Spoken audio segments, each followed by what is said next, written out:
seems that these tablets were discovered by a wandering Buddhist priest in the vaults under the ruins of an old temple in Persia.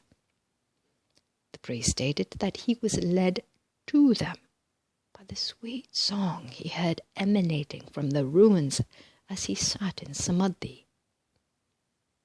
The songs were so sweet and the voice so clear, he finally became interested, following in the direction from whence they came, and found himself within the ruined vault. The voice seemed to come from below. After a thorough inspection, he could find no evidence of an opening, so he determined to locate the source of the voice. Securing crude tools, he began digging in the debris and discovered a flagstone that seemed to be only a portion of the floor of the ruined vault. His heart sank in despair, as he thought for a time that he had been led from the right path by the whistling through the old ruins. Before leaving the place, he sat in meditation for a few moments, and as he sat thus, the voice became more clear and distinct, ending with the injunction to proceed.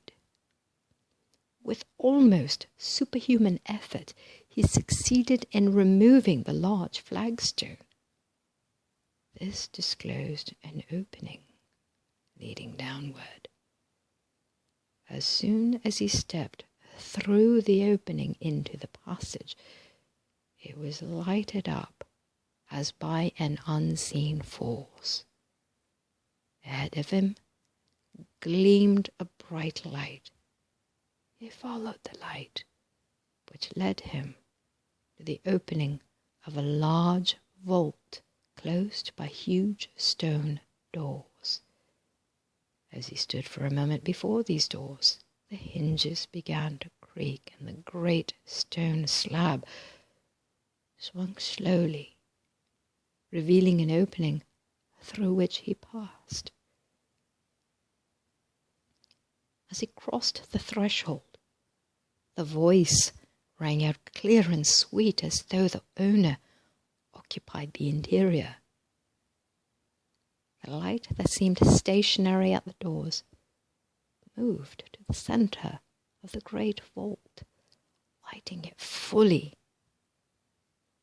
There, in niches in the walls of this vault, covered with dust and the accumulation of ages, were the tablets.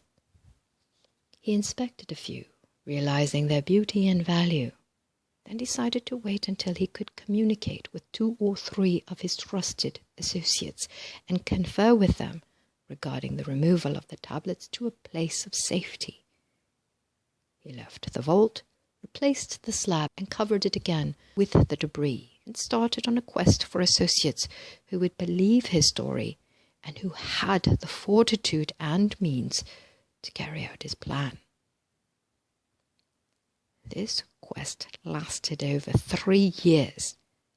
Nearly all those to whom he related his story thought he had gone stark mad.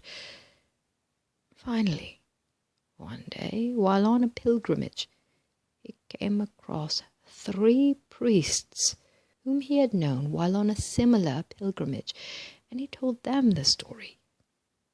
At first, they were very skeptical, but one evening, at exactly 9, as they were sitting around the campfire, the voice began to sing of these records. The next day, the 4 of them dropped out of the company and started the journey to the ruins. From that time on, at 9 o'clock in the evening, the voice would sing.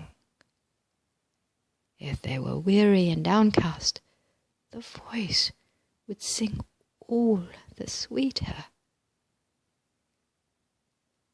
At the journey's end, as they were approaching the ruins, an hour before midday, a slight boyish form appeared before them and began singing, leading the way to the ruins.